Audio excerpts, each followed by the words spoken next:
আজকের ভিডিওতে আমি আপনাদেরকে চায়নার 10টি অসাধারণ পাহাড়ের সৌন্দর্য দেখাবো, যেগুলো দেখলে আপনারা একদমই অবাক হয়ে যাবে। শুরুতে যে পাহাড়টিকে দেখছেন, দেখুন কত চমৎকার একটা পাহাড়। উপরে আবার দুইটা স্লট রয়েছে, দেখতে পাচ্ছেন বেশ চমৎকার লাগছে। নিচ থেকে মানুষ সিঁড়ি বেয়ে বেয়ে উঠে আসছে।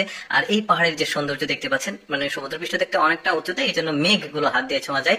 তারপরে এইটা একটা পাহাড় দেখতে পাচ্ছেন, এটা একটা পাহাড় না, এটা একটা অঞ্চল। আর এই অঞ্চলের পাহাড়গুলো বেশ চমৎকার দেখতে, কিন্তু অন্যান্য যে পাহাড়গুলো রয়েছে সেগুলোর থেকে আলাদা, বেশ চমৎকার। উপরে উপরে গাছ দেখা যাচ্ছে, সম্ভবত পাখি কোনো ফল খেয়ে এসে এখানে পায়খানা করাতে ওই পাহাড়ের গাছগুলো উঠেছে। তারপরে এইটা কিন্তু আরেকটা পাহাড় দেখতে পাচ্ছেন, এটা আবার ওই যে অ্যাভাটার মুভির মতো যে জায়গাগুলো আপনারা দেখেছেন, ঠিক ওইরকম জায়গাগুলো বেশ চমৎকার। তারপরে এই পাহাড়টাকে দেখুন, এই পাহাড়টাও কিন্তু বেশ চমৎকার, বরফে আচ্ছাদিত। এটা শীতের সময়, তীব্র শীত যখন ছিল ঠিক ওই সময়ের একটা ফুটেজ দেখতে পাচ্ছেন। উপরে একটা লেক রয়েছে, পানিগুলো জমে গেছে, দেখা যাচ্ছে বরফ হয়ে গেছে, চারিদিকে তুষারপাত হয়েছে।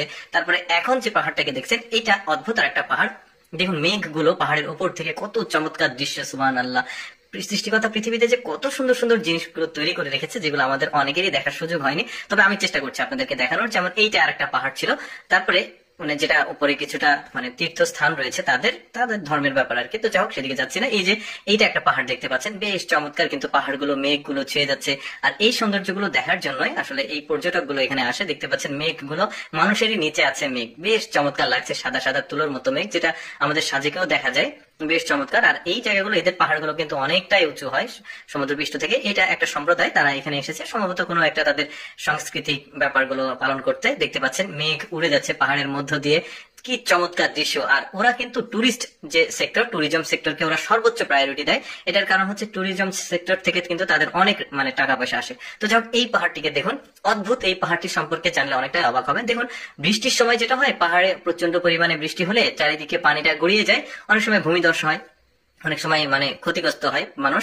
তো এরা যেটা করলো, যে পুরো পাহাড়ের যে পানিটা বৃষ্টি হলে সেটা একদিক দিয়ে ড্রেনেজ ব্যবস্থার মাধ্যমে যদি পাঠানো যায়, তাহলে সে পানিটাকে খাওয়ার কাজেও লাগবে, আবার মোটামুটি ওই যে চাষাবাদের কাজেও লাগবে। তো তারা পাহাড়ের ভাঁজ কেটে দেখুন চমৎকার ভাবে ড্রেনেজ সিস্টেম করেছে। এখন পাহাড়ে যখন বৃষ্টি হবে, সব পানিগুলো ঠিক এইভাবে ড্রেনের মধ্য দিয়ে গিয়ে চাষাবাদের কাজে লাগবে। আবার ওরা কিন্তু পানি, খাওয়ার পানির যে মূল উৎস, সেগুলো কিন্তু পাহাড়ি এই যে ঝর্ণা ধারার এই পানিগুলো।